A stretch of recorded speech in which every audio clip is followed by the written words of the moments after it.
Assalamualaikum warahmatullahi wabarakatuh. Nama saya Rasul Bani Husaini, NIM 2019 1011 03 11 327. Saya akan menjelaskan materi pertemuan 12, 13, dan 14. Yang pertama adalah pertemuan 12 ini. Yang pertama menjelaskan tentang pemberlakuan buku 2 BW. Itu terdapat pada buku ini mengolah tentang hukum benda, juga perubahan fundamental dalam hukum tanah di Indonesia. Dalam buku ini juga jelaskan pasal. Ada 3 pasal. Yang pertama adalah pasal yang masih berlaku penuh, pasal yang menjadi tak berlaku lagi, pasal yang masih berlaku tidak penuh, dan juga ada hak tanah dalam pasal 16 UUDA dan 4 golongan badan hukum yang berhak mempunyai tanah berdasarkan PP nomor 3 tahun 1963. Terus pertemuan 12 juga menerangkan tentang macam-macam benda. Secara logis, pengertian benda itu adalah tiap barang dan tiap pihak yang menjauhi objek hak milik, itu menurut pasal 499 KUH Perdata. Dan menurut KUH Perdata, benda dapat dibedakan menjadi beberapa macam, yaitu benda tidak bergerak dan benda dapat bergerak. Terus mengenai benda tidak bergerak diatur dalam pasal 506 sampai pasal 508 KUH Per. Sedangkan untuk benda bergerak itu diatur pada pasal 509 dan 518 KUH Per. Yang pertama saya akan menjelaskan benda-benda tidak bergerak. Menurut Profesor Subekti SH, Sarjana Hukum, suatu benda dapat tergolong tidak bergerak pertama karena sifatnya, terus tujuan pemakaian, dan yang ketiga itu ditentukan oleh undang-undang.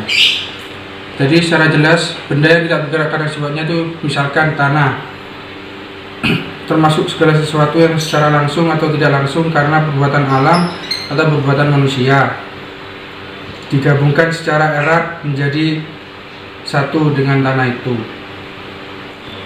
Ya, kemudian tidak bergerak karena tujuan pemakaian ialah segala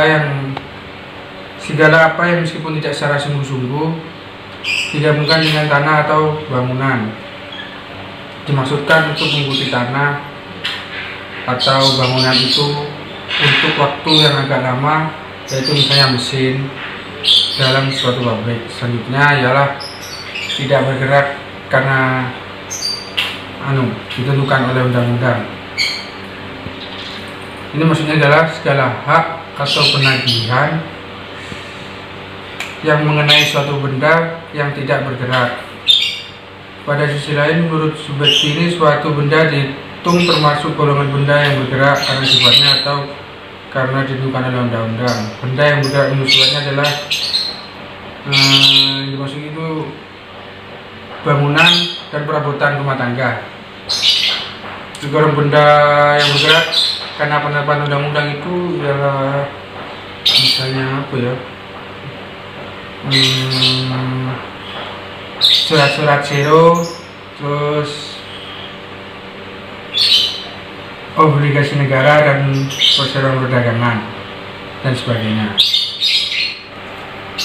Lalu saya akan menjelaskan ketentuan hukum pembeda antara benda bergerak tidak bergerak. Yang pertama itu ada basic, terus delivering, terus forging, sama daluarsa.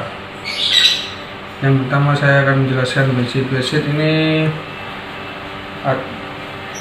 basic atas benda bergerak berlaku sebagai titel yang sempurna. Terus pada pasal 1977 tahun 1977 KUH Perdata Tidak demikian halnya bagi mereka yang menguasai benda tidak bergerak itu, karena seseorang menguasai benda juga belum tentu adalah pemilik benda tersebut. Terus levering atau penyerahan. Menurut pasal 612 KUH penyerahan benda bergerak dapat dilakukan dengan penyerahan nyata atau vitally levering. Ya itu pokok. Dengan sendirinya penyerahan nyata tersebut adalah sekaligus penyerahan yuridis. Terus apa nih? Verjaring daluarsa atau daluarsa itu terhadap benda bergerak tidak dikenal daluarsa sebab menurut pasal 1977 ayat 1 KUH besit atas benda bergerak adalah sama dengan eigendom. Karena itu sejak seseorang menguasai suatu benda bergerak pada saat itu atau detik itu juga ia dianggap sebagai pemiliknya. Demikian penjelasan pertemuan 12. Kemudian saya akan menjelaskan pertemuan yang ke-13, yaitu tentang hak kebendaan. Pengertian hak kebendaan adalah hak yang memberikan kekuasaan langsung atas suatu benda dan dapat dipertahankan. Terus macam-macam hak perdata. Dibedakan menjadi dua, hak absolut dan hak relatif. Hak absolut ini adalah hak yang dapat dipertahankan terhadap setiap orang, tetapi jika relatif ini hak orang yang berlaku hanya kepada orang-orang tertentu. Perbedaan ciri sifat antara hak kebendaan dan hak perorangan. Kalau hak kebendaan ini bersifat absolut atau bersifat mutlak, artinya bisa dipertahankan terhadap siapapun juga. Tetapi kalau hak perorangan ini hanya dapat diberikan kepada pihak yang terlibat dalam suatu perjanjian. Sifat-sifat hak kebendaan ini ada dua, yaitu yang beri hak kebendaan yang bersifat memberi kenikmatan dan juga hak memberi jaminan. Terus saya di sini juga akan menjelaskan tentang hak milik ya. Hak milik adalah hak yang bersifat turun-menurun, terkuat, terpenuh yang dapat dipunyai orang atas tanah dengan mengingat. Yang dimaksud dari hak terkuat itu adalah hak milik yang bersifat mutlak, tidak terbatas dan tidak dapat diganggu gugat. Hak milik juga memiliki pembatasan-pembatasan terhadap menggunakan hak milik. Jadi dalam meminta suatu hak milik itu tidak semena-mena dan biasanya kan orang tuh menyalahgunakan dalam suatu hak. Yang dia mempunyai hak tapi dia biasanya itu menyalahgunakan. Jadi tidak semena-mena dan memiliki batasannya tersendiri hak milik ini. Terus cara memperoleh hak milik itu harus ada pemilihan, terus pelekutan, terus daluarsa dan juga pewaris dan penyerahan. Sekian yang dapat saya sampaikan di pertemuan yang ke-13. Saya akan menjelaskan pertemuan yang ke-14. Saya akan menjelaskan pertemuan yang ke-14, yaitu besit. Nah, pengertian besit itu sendiri ialah keadaan memegang atau menikmati sesuatu benda di mana seseorang menguasainya baik sendiri maupun dengan perantaraan orang lain, seolah-olah itu adalah kepunyaan sendiri. Pengertian cara memperoleh besit ini ada dua, yaitu dengan jalan okupatio dan yang kedua dengan cara traditio. Yang okupatio ini memperoleh besit secara mandiri tanpa bantuan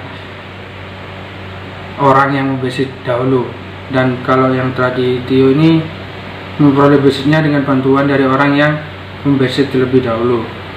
Lalu menuju fungsi basic.